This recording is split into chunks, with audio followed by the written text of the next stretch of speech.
Support for Arkansas Week provided by the Arkansas Democrat-Gazette, the Arkansas Times, and KUAR-FM 89. Hello and welcome to Arkansas Week. I'm your host, Donna Terrell, sitting in for Steve Barnes. We are losing ground in the fight against the coronavirus. The number of cases, the number of hospitalizations, the number of deaths, all up. Our worst increases since February. This week, the state of Arkansas reported the deaths of children for the first time since this pandemic began. 2 children. One died in late 2020, the other, according to the state, more recently. And at the moment, that's all the information we have on that. But joining us to talk about how you can protect your kids are Dr. Joe Thompson, CEO and President of the Arkansas Center for Health Improvement, and Dr. Jessica Snowden, Chief of Infectious Disease at Arkansas Children's Hospital. I want to thank both of you for being with me. Since we're talking about the deaths of 2 children, Dr. Snowden, I really want to start with you on this. What's the status at Arkansas Children's Hospital right now in terms of how many COVID patients you have, how many are in ICU, and how many are on a ventilator? Right now, we have 13 children in our hospital sick with COVID-19 infection. 7 of those are in the ICU and 3 of them are on ventilators. Importantly, none of them are fully vaccinated. We really are seeing our unvaccinated patients are the ones who are at greatest risk here. So when you say none of them are unvaccinated, some of them are at least at the age where they could be vaccinated. Correct. We're frequently seeing this. Our sick children are teenagers over the age of 12 who could be vaccinated but aren't yet. Okay. So could have been prevented. Could have been prevented. And that leads me to you, Dr. Thompson. How do you get people to want to take this vaccine or at least want the vaccine for their children? Well, I think we're in a critical time for parents of children going back to school or college students going back to college. You know, we are weeks away from the start of school and college, and if we don't start getting kids vaccinated now, they will not be protected when they go back. So we must move folks from an unprotected state to a protected state. This Delta variant we see is far more infectious. It is causing more harm to younger individuals. More than half the cases in the last week have been in people under age 35. So this is moving into a younger population and placing our children at risk. Explain why that is. Why are the cases so young now? Well, I think there are 2 things. I think this Delta variant has mutated so that it is far more infectious than the parent virus that we dealt with last year. And then we have more vaccines in our older population. So this virus is preying on those individuals across all of our communities that are unprotected. And unfortunately, we cannot protect our children under age 12. But I think it's important to point out, because a lot of people don't understand this, that even if you do get the vaccine, you can still get COVID. And importantly, you can spread it. Well, I think what we know now with this Delta variant is the vaccines are not 100% protective against becoming infected, but it does help reduce hospitalizations and, of course, the worst outcome of death in almost all cases if you are vaccinated. But we just have 60% of our Kansans that could be protected are not, and this virus has made us the hot zone for the nation now. Dr. Snowden, a lot of people are weary of taking this vaccine for a number of reasons, but let's talk about the vaccine itself. Many people feel it's not safe to have that injected in your body. And we've given this vaccine to millions of people now, and we are watching the safety profile of this vaccine very, very closely. And what we have found is that the symptoms that we reported initially in the clinical trials are by and large the symptoms that we're seeing in large scale. You feel that flu-like illness after you get vaccinated because your immune system is doing its job and responding to the vaccine. But after those symptoms are over, you recover and you're protected for a very long time. So far, we really haven't seen any waning of protection. And like Dr. Thompson said, it protects you against getting seriously ill and ending up in the hospital, even with the Delta variant. And importantly, while you might have breakthrough infection, we also actually now know it keeps you don't shed as much virus if you're a vaccinated person who gets sick as an unvaccinated person. So it's going to help you protect your community as well. You're much less contagious to other people, even with the Delta variant. What's in the vaccine? Let's talk about that, because there's proteins and stuff in there? What exactly is going into arms when you inject that shot? And it depends on the vaccine. So the mRNA vaccines, which are ones we've used probably the most of here in Arkansas, the Pfizer vaccine and the Moderna vaccines. What mRNA is, it's essentially we've got our mRNA and then a couple of things that help you absorb it into your cells. mRNA is like a blueprint that tells your cells, this is something I want you to make. And so we inject it and you make what the blueprint says. And then your body crumples up the blueprint and throws it away. It doesn't permanently change your DNA. It just makes the set of instructions and then it's gone. And so the few vaccine components, and those are all listed on the CDC website, you can see them. It doesn't include things like eggs or things that are allergic potential in that regard. It's essentially just the fluid and the mRNA. So very, very straightforward and very effective in generating a long-lasting immune response. Okay. Dr. Thompson, I still think a lot of people, even with hearing that explanation, which is a very, very good one, they're going to say, yeah, but the FDA never really approved it. So let's go there. I think the FDA will approve these vaccines in the near future. One of the reasons that they have not approved them yet is they are independently reviewing all of the evidence to make sure that there's no hidden surprise on adverse effects or anything like that. Okay, but see what you just said there. No hidden surprise. Now you're telling people to take this vaccine, but you're saying they have yet to discover if there's a hidden surprise. Well, what I can confidently say is there is an active threat in every retail store across Arkansas in this moment. The virus is out there. It's spreading quickly and it causes harm. So it is a risk-benefit decision people have to make. I would add to Dr. Snowden's description, I mean, this is a novel virus that our immune system has never seen. I find that when I tell people, it's like giving your immune system the FBI most wanted list of what to watch for. And what we know from the safety trials, from the efficacy trials, and from now having given it to 100 million people or more across the United States, adverse effects are incredibly rare and the protection is incredibly high. So it really is important to recognize the virus is the risk that you should be worried about. Dr. Snowden, let's talk about all new hires and managers, hospital leadership now required to get the vaccine. That's a bold statement coming from Arkansas Children's Hospital, requiring people, workers, to get the vaccine. Is it that bad? We believe that wholeheartedly in the science of this and how important it is for us to take this step to protect the children of Arkansas and the children we care for here.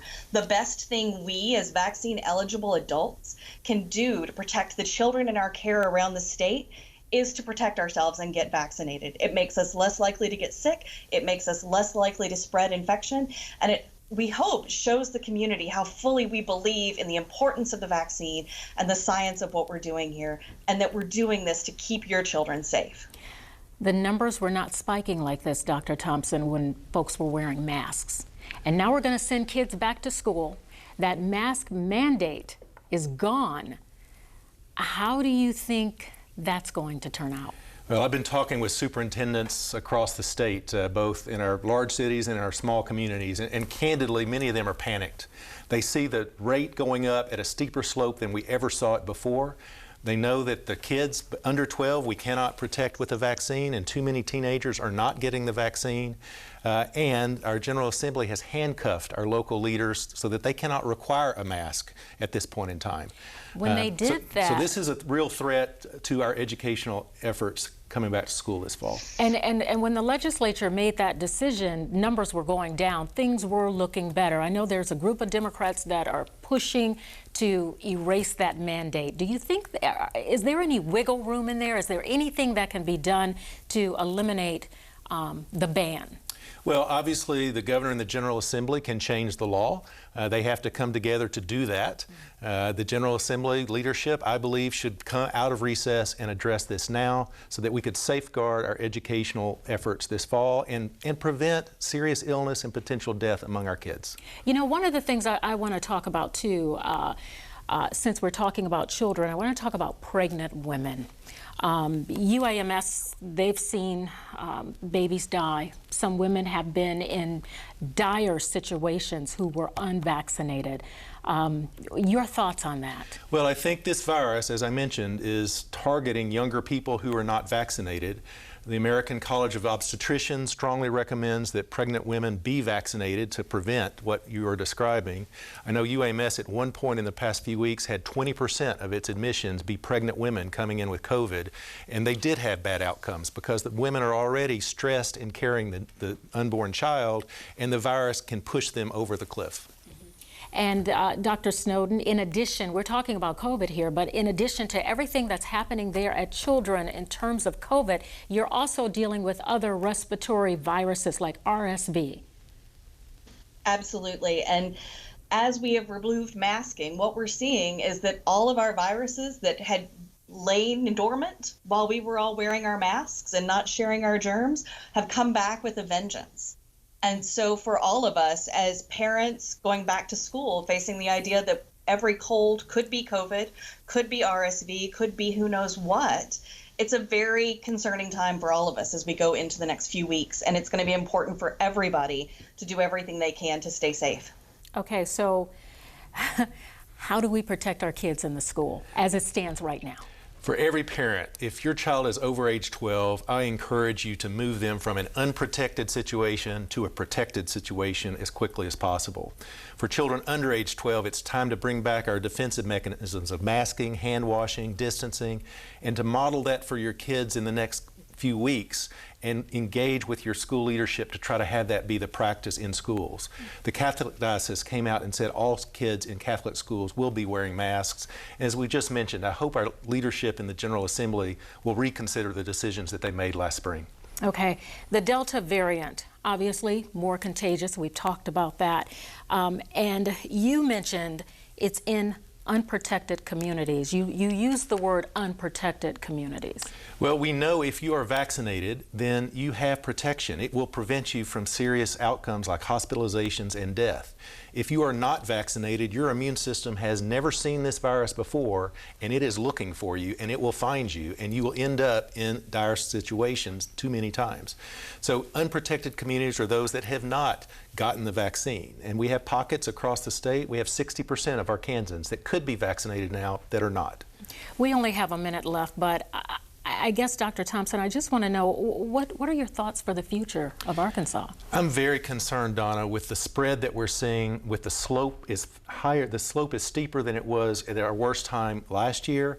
And with that spread comes the potential for more mutations, where this virus could become even more aggressive or more harmful, and potentially come out from under the protections of the vaccines that we have now. So we must do everything we can to decrease the spread and protect individuals that we can protect. Well, I certainly do hope that everyone will get the message on this, and I do want to thank you, Dr. Thompson and Dr. Snowden, for joining us for this very important conversation. Hopefully your words will resonate and people will get the message and step up to the plate and do something, especially since our kids are going back to school. Thank you for having us. Thank you so much. Thank you very much. Some churches in Arkansas have answered the governor's call for help in getting more people vaccinated. Arkansas PBS public affairs correspondent Chuck Dovish takes us to a church in Fayetteville offering a drive-through clinic. It actually gives me chills to see people showing up because, you know, you put it out there and you don't know who's going to come. Yeah. St. James Missionary Baptist Church in Fayetteville, along with their food pantry, added the opportunity to get a COVID vaccine.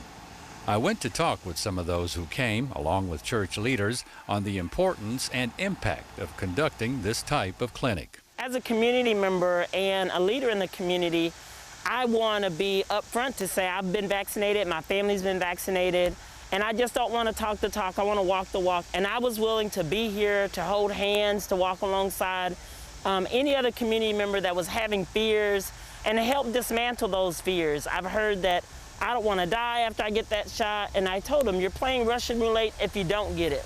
Sometimes people want to see someone that looks like them that's getting vaccinated. I'm going to tell you, it makes me feel confident that our community is doing what we need to do to stay safe in order to function on a daily basis. We get people driving up for the food pantry, and if they're coming for food, they can come for a vaccine, and that way it keeps us all safe.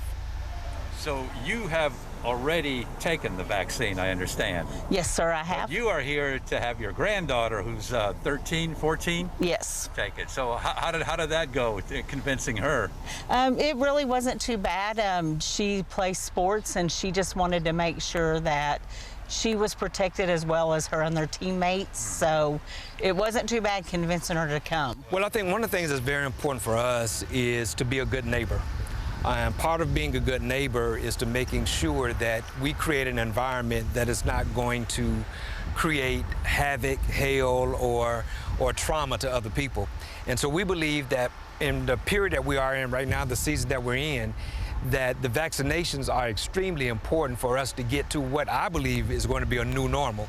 And so for us, we want to meet the people where they are here in this community and provide an opportunity for them to get vaccinated so they can be good neighbors. To see people here lets us know that oftentimes it's just a matter of access. And then also just education. And I think what's happening here, they're asking questions and getting educated, but they also have access that we're bringing to their neighborhood. Some of the folks here are not ordinarily able to go anywhere because they just don't have the transportation and the means to do so. And so meeting people where they are is very important to us.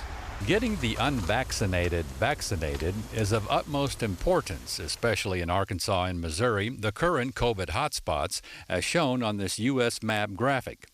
According to epidemiologist Dr. Ben Amick at UAMS, it's the low vaccination rate that got us to where we are now. We were not a state that was vaccinating as heavily as we should have for a lot of different reasons. And we were very much into pandemic fatigue. People were done with it in Arkansas. They were just done with it.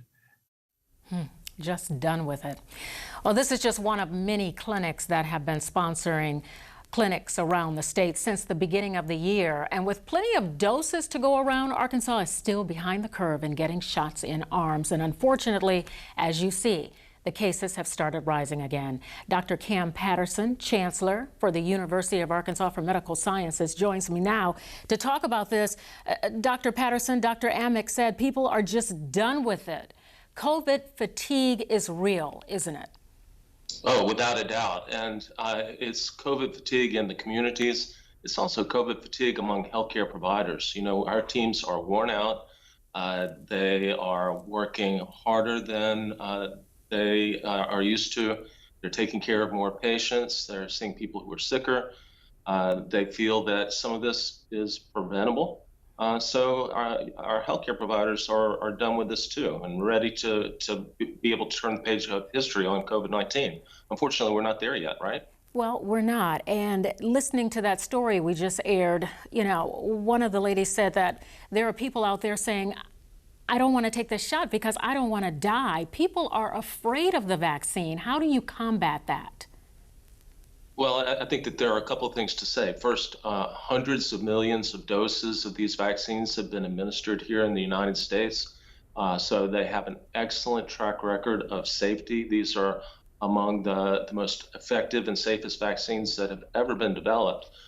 So the science tells us that rolling up your shirt sleeves is the right thing to do. But, you know, let's put it in perspective. We have almost 60 patients here at UAMS today who are sick in the hospital because of complications of COVID-19. Some of them are on respirators, they're in intensive care units, some of them are on heart-lung bypass machines. We've got 0 patients in the hospital right now because of complications from the vaccine. Very good point. You tweeted this week that the hospital was full. So are you in a position to turn people away with more people getting sick from COVID, not to mention other illnesses? Right, that's an important point. You know, our hospitals, not just UAMS, but across the state are full or close to being full. And that affects people who are getting complications from COVID-19, but that affects people who are having heart attacks, people who are having strokes, people who are having cancer diagnoses. So this impacts all of us, whether we have COVID-19 or not. You know, we're not going to turn people away if they show up and need help here at UAMS. But it does mean that we have to stretch our resources. Our nurses have to take care of more patients than they normally do. Our doctors have to take care of patients that they don't normally take care of. And eventually, if the numbers keep going up, we will exceed the resources that we have to take care of patients here in the state of Arkansas. So you say if the numbers keep going up, and every day we're seeing more, and the numbers are getting greater.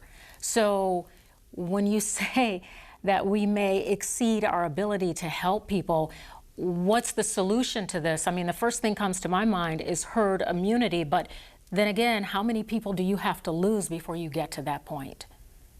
Well, I think it's important to keep in mind that if everybody who was unvaccinated today got vaccinated here in Arkansas, got their first dose, it would take a month or 6 weeks for them to get their second dose and develop full immunity. So what we need to do in the short term is the tried and true. People need to be masking up. People need to maintain social distance. People need to be careful about being in indoor environments with others that they don't know. That's going to be the short-term solution. Otherwise, even if everybody started getting vaccinated, the numbers are still going to go up. Yeah. Now, you reported this week, UAMS reported this week that one of the vaccination clinics is closing. That surprised me. So why is that when we still need to vaccinate more people? We do need to vaccinate more people, and that doesn't mean that UAMS is getting out of the vaccine business at all. What it does mean is that we need to take the resources that we have directed towards getting people vaccinated and go to communities. We need to work directly with communities, to go to places where people have not been fully vaccinated, and to make it as easy as possible, working in conjunction with trusted community members, such as the ones that we saw in Fayetteville earlier in the show, and to get help from them to get more people to roll up their shirt sleeves. Some of the vaccines are expiring at the end of the month. So what happens, and how do we need to replace them at this point? I think we need to continue to do what we're doing. We need to trust that the supply of more vaccines will continue to come into the state. And I don't think that because some vaccine doses will be expiring should be a cause for panic. What we should do is to continue to work with our communities to get people to trust in the idea that this vaccine is good for you, it's good for your family, it's good for your church, it's good for your school, it's good for your community. You know, this week I interviewed Dr. Bashar Shukhair, the White House vaccine coordinator. You probably talked with him yourself. He said that there is so much misinformation about this vaccine, so much misinformation about the virus itself. How do we combat this in the state of Arkansas? And did he offer any suggestions to help us?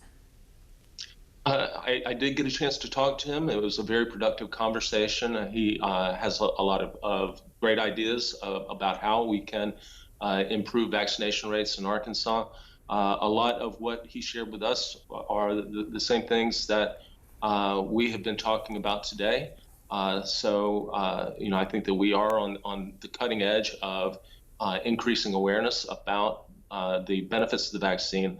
The misinformation, though, that's a national problem, and frankly, this is something that we've never dealt with to this extent. It's important that we find trusted people in the community who can help us to combat this misinformation. If somebody doesn't trust me, let's find out who you will trust and get that person to tell you the truth about the vaccine, the truth about the science, and let's realize that this misinformation swirl that has been propagated is standing in between us and a healthy society. And there are some who will say that politics plays a role in this as well. Do you agree? Well, it's clear if you look at the states that are having challenges with their vaccination rates right now, there are states that probably lean a little bit in the conservative direction. But let's think about what is driving the low vaccination rate. Some of it is misinformation, and that's coming from certain news sources that people may be exposed to more. But it's also because people who are vaccine hesitant tend to be people who don't have a high school education, people who are in lower socioeconomic strata, people who have poor access to health care. That describes a lot of rural Arkansas, and that is not necessarily a political issue. That's an issue of social determinants of health. So with all of this in mind, what's the game plan? The game plan is that we need to realize that with school coming back in session, things are likely to get worse before they get better, even if everyone immediately got vaccinated. And we need to realize that in spite of the COVID fatigue that you talked about, that we all need to, to keep playing this game because, we may be in the fourth quarter, but the game is not over. And we need to do everything that we can to convince those who are vaccine hesitant that this is the right thing to do. Keep in mind, if everyone in our state who has been vaccinated convince one other person to get vaccinated, we go from 35% vaccination rate to 70% vaccination rate, and we'd be in a much different situation. Well, I know a lot of people are keeping their fingers crossed that that's how this will pan out. All right, Dr. Cam Patterson, Chancellor of UAMS, thank you so much for joining us. Thank you. Thanks for joining me for Arkansas Week. I'm Donna Terrell, sitting in for Steve Barnes. Take care.